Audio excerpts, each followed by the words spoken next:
काय आज 40 संजय राऊत आणि चर्चा अनिल झाली परब शिवसेनेच्या मुख्य नेत्यांसह त्या बैठकीमध्ये नेमकं काय झालं जे निर्णय होणं अपेक्षित झाले का? ही गोष्ट खरी आहे की आज आमची बैठक झाली आहे. त्या बैठकीमध्ये काही गोष्टी ठरलेल्या आहेत.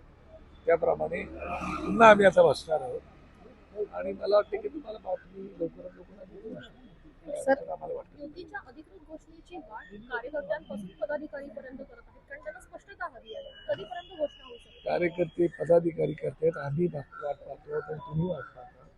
त्याच्यामुळे मी म्हणालो की आता बैठक सुरू झालेल्या ऑलरेडी सुरू होत्या. आता आता पुन्हा बैठक आहेत आमच्या. त्याच्यामुळे म्हणजे कुठपर्यंत एक दोन दिवसामध्ये नक्कीच सगळी माहिती देऊ. मुंबईच्या संदर्भामध्ये काही चर्चा झाली का आणि त्याचबरोबर विशेष कार्यक्रमाच्या नियोजनाच्या संदर्भामध्ये कुठे होणार आहे कार्यक्रम, कशा पद्धतीने? मला असं वाटतं याच्यावरती चर्चा चालू आहे. त्याचा जोपर्यंत विषय तडीच लागत नाही तोपर्यंत कुठल्याही विषयावरती भाष्य करणं काही उचित वाटत नाही. जर तरला काय माझा नसतं आणि त्याच्यामुळे एक दोन दिवसामध्ये तुमच्याजवळ आम्ही सगळी माहिती देऊ. तर संजय राऊत सकाळी असं म्हणतायत की मारझोड करणाऱ्या पक्षाबरोबर जायचं आहे आणि म्हणून काँग्रेस कदाचित मुंबईमध्ये स्वतंत्र लढण्याचा विचार करते आहे. त्यांनी पुन्हा तोच प्रश्न किंवा मनसेला त्यांनी मारझोड करणारा पक्ष अशा संबोधला आहे. मला असं वाटतं की वर्षाताई आता अध्यक्ष आहेत, खासदार आहेत, त्यांची विचार करण्याची पद्धत, आमची विचार करण्याची पद्धत, प्रत्येकाची विचार करण्याची पद्धत वेगळी असते. प्रत्येक पक्षाचा एक वेगळा अजेंडा असतो, प्रत्येक पक्षाची एक दिशा वेगळी असते, धोरण वेगळं असतो. त्याप्रमाणे त्यांना जसं वाटतं त्यांनी त्याचा अनुभव तसं काढलेलं आहे. त्याच्यावरती अजून कुठलाही काही निर्णय झालेला नाही. आज तरी आम्ही शिवसेना आणि मनसे, उद्धव ठाकरे साहेबांचा पक्ष आणि आम्ही एकत्र येत आहोत आणि पुढची वाटचाल आम्ही एकत्र करणार. संजय राऊत आज सकाळी माध्यमांशी बोलताना म्हणाले की युतीची घोषणा म्हणजे दोन्ही ठाकरे बंधू एकत्र येतील याची घोषणा याच आठवड्यात केली जाईल असं त्यांचं म्हणणं आहे. मग आमच्यापेक्षा त्यांना जास्त माहिती आहे, ही मलाही मान्य आहे. त्यामुळे ते बोलत असेल तर त्यांचं त्याच्या मोठं शक्ती प्रदर्शन मुंबईमध्ये केलं जाईल. मुंबईच्या वेगवेगळ्या भागांमध्ये पोस्टर्स लावण्यात आलेले आहेत. निनावी पोस्टर्स आहे ज्याच्यामध्ये म्हटलेलं आहे की बीएमसी हा काही फॅमिली बिझनेस नाहीये. त्यांनी दोन्ही ठाकरेंना कुठे हिंदुत्वाचे झाले नाही ते मराठ्यांचे काय होणार? कोण असेल हा पक्ष आणि कोण असावं आणि हे बोलण्यामागचं काय कारण? नाही तर कसं आहे की आता काय पोस्टर लागलेत, काय झाले मी काय पाहिलेले नाही. परंतु बऱ्याच ठिकाणाहून तशी माहिती आलेली की पोस्टर्स वगैरे खूप लागलेले आहेत आणि त्याच्यावरती कोणी काय बोलावं त्याच्यावर बंधन तर काहीच नाही.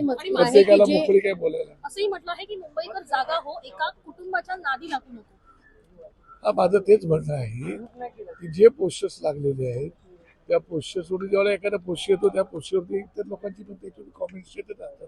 तशा प्रकारचे जर कमेंट्स आले असतील तर त्याच्यावरती मी काय कमेंट्स देणार. ज्या वेळेला भविष्यामध्ये आता निवडणुका आहेत, निवडणुकांमध्ये भाषणं होती त्यावेळेला सगळ्या गोष्टी येतील. जे हिंदुत्वाचे झाले नाही ते मराठी माणसाचे कसे होणार असाही प्रश्न या निमित्तानं सांगण्यात आलेला आहे. हिंदुत्व हा विषय किमान ठाकरे कुटुंबाला तरी सांगू नये कोणीच, म्हणजे बाळानंदवर असो की इतर कोणी असो, त्याने ठाकरे कुटुंबाला हिंदुत्व सांगू नये. ज्या माननीय बाळासाहेबांचं हिंदुत्वासाठी 6 वर्षाचं निलंबन झालं होतं, ज्या बाळासाहेब ठाकरेंनी हिंदुत्वावरती निवडणूक होऊ शकते हे दाखवून दिलं, ज्या बाळासाहेब ठाकरेंनी हिंदुत्व तुम्हाला खऱ्या अर्थाने शिकवलं, ज्याला मस्जिद पडली त्याला बाळासाहेब ठाकरेंनीच भूमिका ठामपणे मांडली होती, त्या कुटुंबाला निदान हिंदुत्वावरती भाषा कोणी बोलू नये असं मला अत्यंत प्रामाणिकपणे सांगायचं वाटतं. 27 जागा आहेत त्यापैकी 125 जागांवरती शिंदेची शिवसेना दावा करते. नाही तर तुम्ही दुसऱ्या पक्षाच्या विषयी मला विचार मी काय सांगू शकतो.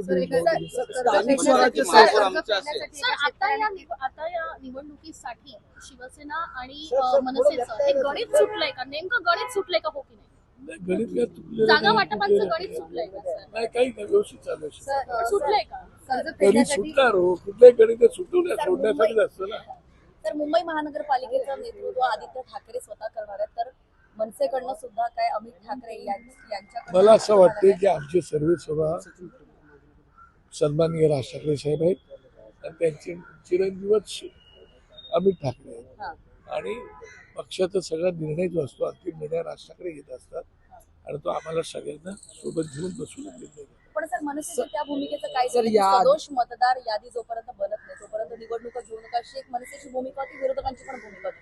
स्वतः बऱ्याचशा गोष्टी आम्ही दिल्यानंतर त्याच्यामध्ये बऱ्याचशा त्यांनी सगळ्यात पहिली गोष्ट दुबार मतदार आहे ते आम्हीच काढलं होतं. ते काढल्यानंतर ते झालं 11 लाख, ते 11.5 राज्य निवडणूक लाख. आयोगाने मान्य केलं. म्हणजे अशा कित्येक गोष्टी आहेत ते त्यांनी मान्य केलेल्या आहेत आणि त्याप्रमाणे त्यांची सुधारणा ते करतात. कर्ज फेडण्यासाठी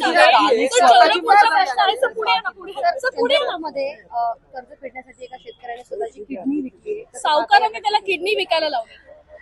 मला असं वाटतं त्याच्यावरून सरकार किती जोरात काम करतंय ते आपल्याला कळून चुकतंय. सरकारने जे काही शासकीय योजना जाहीर केल्या शेतकऱ्यांना हे माफ केले, ते माफ केले, 7-12 कोरा करणार अमुक तमुक, ते आता कुठे झाले काय झाले त्याच्यामुळे अशा प्रकारचे घटना करतायत. आता सरकारने विचार करावा. देवेंद्र फडणवीस संवेदनशील आहेत असं मी समजतो. त्यांचे दोन्ही उपमुख्यमंत्री संवेदनशील आहेत असं, भावनाप्रधान आहेत असे समजतो. मला वाटतं त्यांनी आता गंभीरपणे विचार करावा. नाहीतर निवडणूक आहे, निवडणुकीच्या तोंडावरती तुम्ही आता मोठ्या मोठ्या घोषणा चालूच आहेत. या अशा प्रकारचे शेतकरी जे आत्महत्या करतात त्याचा गंभीरपणे विचार करावा. स्थानिक तर स्वराज्य संजय राऊतांनी संस्थांच्या असं निवडणुका सुद्धा या स्थानिक पातळीवर लढाव्या जातात असे प्रत्येक नेते म्हणतात. पण या संपूर्ण निवडणुकीत धर्मांध या संपूर्ण निवडणुकीत धर्माबद्दलच्या, जातीबद्दलचं किंवा युतीबद्दलचं राजकारण केलं जाते. पण वॉटर मीटर गटर जे मूलभूत प्रश्न आहेत, मला त्याच्यावर वाटतं की कोणीच बोलत माझ्या पक्षाचा अजेंडा जो आहे हा नेहमीच तुम्ही पाहिलात तो विकासात्मक दृष्टिकोनातून राहिलेला आहे. विकासावरून आम्ही बोलत आलेलो आहोत आणि विकासाला घेऊन आम्ही जाणारी आमची भूमिका आहे म्हणून आम्ही ब्लूप्रिंट काढली होती. त्याच्यामुळे आम्ही तो आमचा अजेंडा तोच आहे. इतर काय बोलायचं ते पण आता बोलतो. जी यादी